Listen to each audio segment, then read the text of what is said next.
Hi guys, जय Hind. Military service pay का concept इसलिए मैं लेके आया। कुछ लोग ना समझते हैं जो सर्विस सोल्जर्स हैं, रिटायर्ड एक्स सर्विसमैन हैं, they are 10+2, do not know anything about their पे।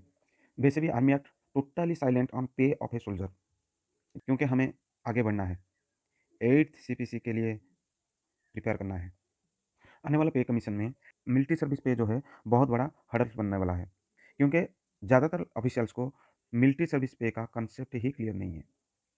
मिलिट्री सर्विस पे का जो कंसेप्ट है, it starts from third pay commission.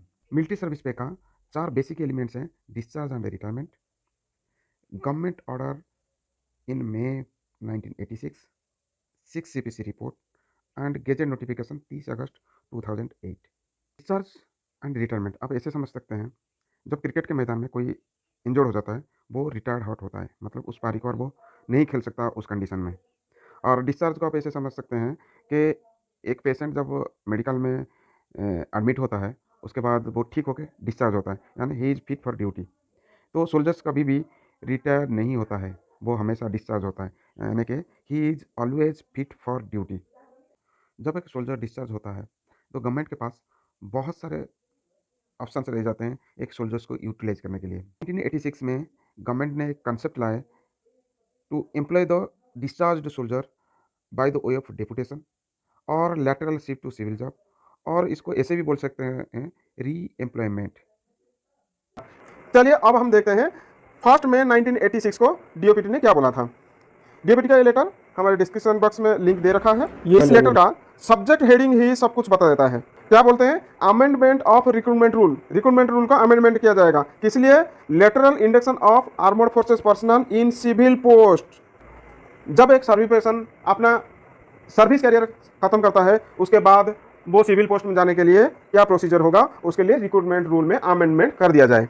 DOPT इस लेटर में बोलते हैं 1979 में उन्होंने सजेशन किया था lateral induction of armed forces personal. 1979 में किया था सजेशन, लेकिन 86 में वो आके बोलते हैं कि इस चीज़ को हम इम्प्लीमेंटेशन करना है। Make a suitable amendment in respective recruitment rule. DOPT ने इस रिक्रूटमेंट रूल का अमेंडमेंट करने से पहले यूपीएससी से सलाह मशवरा करने के बाद अमेंडमेंट निकाला था। ये अमेंडमेंट के कोई भी चैलेंज नहीं कर सकता है। तो अमेंडमेंट क्या इशू किया? उन्होंने लिखा for ex serviceman transfer on deputation oblique re employment. जो transfer on deputation ex serviceman का होगा, उसके लिए क्या कंडीशन होगा?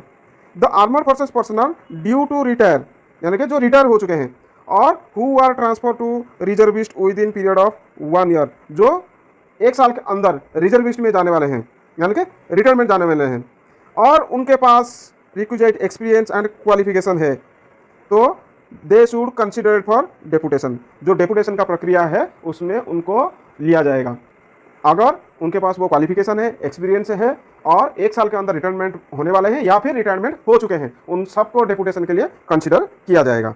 जब एक सोल्जर डिपुटेशन या फिर लेटरल शिफ्ट टू सिविल जब हो जाता है या फिर री एम्प्लॉयमेंट हो जाता है, तो उसका पे अदर डिपार्टमेंट में कैसे फिक्स किया जाएगा? एक तो होता है पे प्रोटेक्शन, लेकिन पे प्रोटेक्शन का कंसेप्ट डिपुटेशन या फिर lateral shift to civil job में काम नहीं करता है, क्योंकि मान लीजिए एक 10 साल का हवलदार क्लर्क गया आसाम राइफल में डिपुटेशन में, और आसाम राइफल में ऑलरेडी एक 10 साल का हवलदार का क्लर्क काम कर रहा है, तो इन दोनों का पे इक्वल होना चाहिए या नहीं?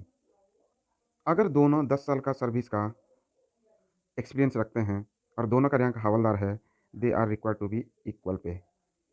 नहीं तो राइट टू इक्वलिटी का ये क्लियर वायोलेशन होगा। उसी इक्वलाइजेशन को लाने के लिए 6 सीपीसी ने एक न्यू कंसेप्ट लेके आए मिलिट्री सर्विस पे। मिलिट्री सर्विस पे कभी भी डिफेंस फोर्स की तरफ से डिमांड नहीं किया गया था।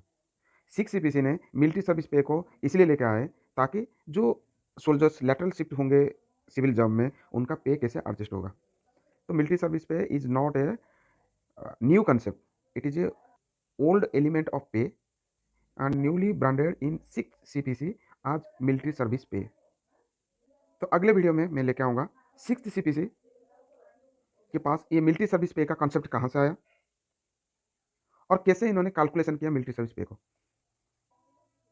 जय हिंद।